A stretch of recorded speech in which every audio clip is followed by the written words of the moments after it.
Ji, please sit Mr. down. Speaker, sir. Chairman, not speaker. Sir, Mr. Chairman, I thank call you for Sri giving me this. I am calling Sri A.B. Akoijam to please speak. Thank you for this time. As I get up to speak on a troublesome moment in the history of India that has never happened, called the tragedy of Manipur, which is sought to be silenced by the government. And it is an irony that such an important matter, which is sought to be silenced, gets an opportunity as the midnight hour approaches. And this reminds me of the fact that people in my home state, the time is 2 hours ahead of Delhi. And we have been dancing on the tune of Delhi and the time that is supposed to be approaching 12 at the moment. People like Janu Barua and others have demanded for years that Northeast should have a separate time zone. Only then you will be able to live with dignity and a sense of well-being. The kind of priority that I can sense is this moment that I get a chance to speak.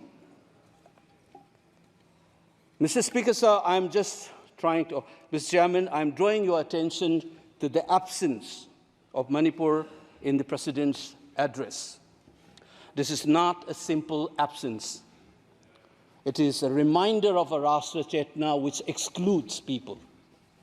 You must realize that more than 60,000 people are languishing in relief camp in wretched conditions for the last 1 year.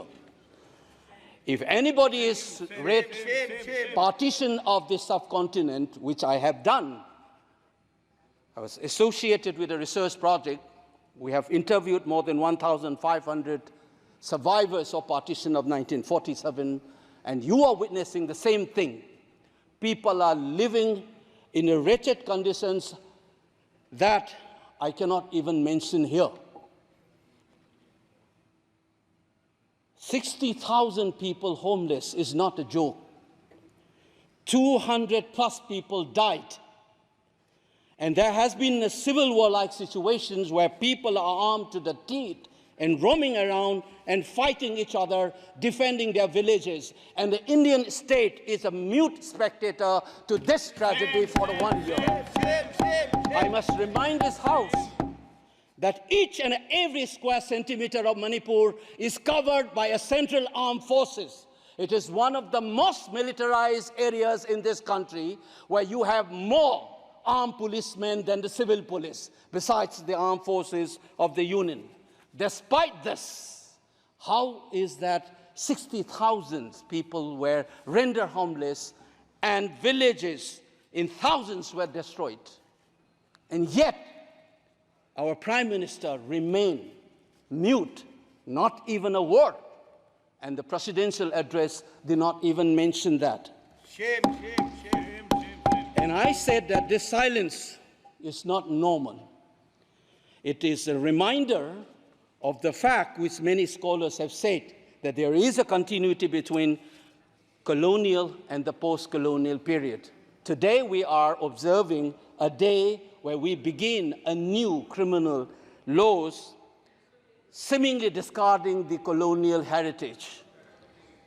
But as Ashish Nandi says, colonialism is a state of mind. It is a psychological phenomenon. It is an outlook, the way you look at the people, the way you look at the world. And the fact that this continuity is shown by neglecting the tragedy of a state, which is the 19th state of the Union. It is amazing to see that I get an opportunity as the midnight hour approaches to register this anguish and this hurt of the denial that this country has meted out to its own citizens in the state of Manipur. I must ask these questions to the House. Is this silence communicating to the people of the Northeast, and Manipur in particular, that you don't matter in the Indian state scheme of things? Major Laisam Jotin, who was awarded Ashok Chakra while grappling with suicide bomber, was a Manipuri, who was awarded Ashok Chakra. You are dishonoring his own state. Major Ngangom Joy Datta, who was awarded Veer Chakra while fighting for this country and doing his duty as a part of the peacekeeping force in Sri Lanka in 1987. You are dishonoring this man. You are dishonoring the likes of the youths who hold the tricolor in international platforms. The likes of Mary Kom, Sarita Kunjarani, and Mirabai Chanu. You are saying that you don't matter in this country. Your state doesn't matter in this country.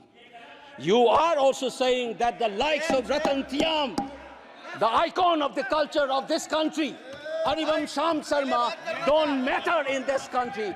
If you have an iota of concern for this state, there would not have been a silence. There would not have been a silence in this house, nor in the presidential address.